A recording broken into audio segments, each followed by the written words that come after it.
let's dig deeply into the most fascinating blank slate Goldman is wrestling with right now. Harry Potter. Harry Potter.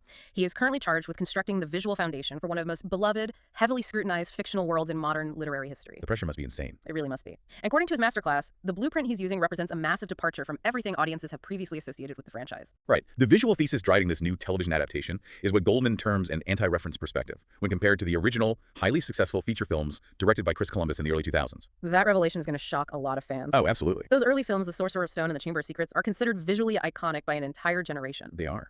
Yet the primary creative brain trust for the new series, which includes Goldman, the lead director Mark Mylod, the showrunner Francesca Gardner, and the production designer Marla Per-Schlup. Quite the team. Yeah, they collectively examined those early films and reached the consensus that they have become distinctly problematically dated.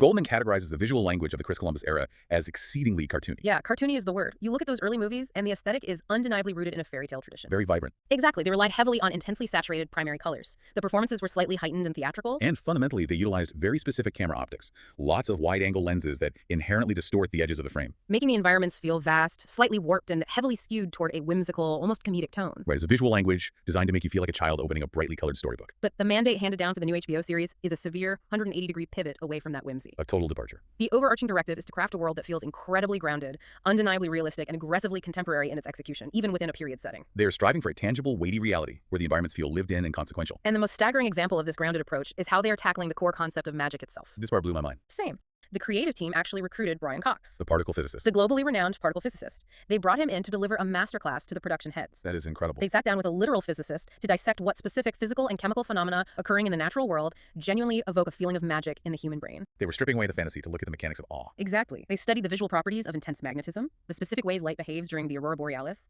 the physics of plasma and energy displacement. So they sought to root the visual manifestation of spells and magical occurrences in organic, observable physical laws, rather than relying on the arbitrary weightless flash of a computer-generated laser beam. Right, like if a spell produces light, how does that light realistically cast shadows on the environment? Or if it produces heat, how does it distort the air in front of the lens? Exactly. But why pursue this massive tonal shift? Why abandon the colorful, beloved fairy tale aesthetic in favor of particle physics and gritty realism?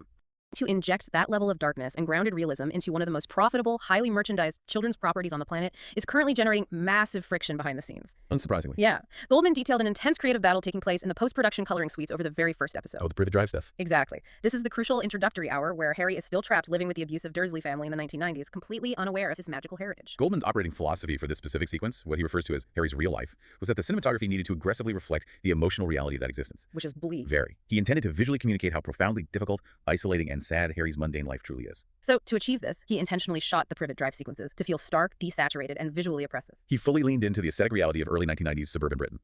But when the studio executives at Warner Bros. Reviewed the initial footage, they hit the panic button. This is the classic collision point between artistic intent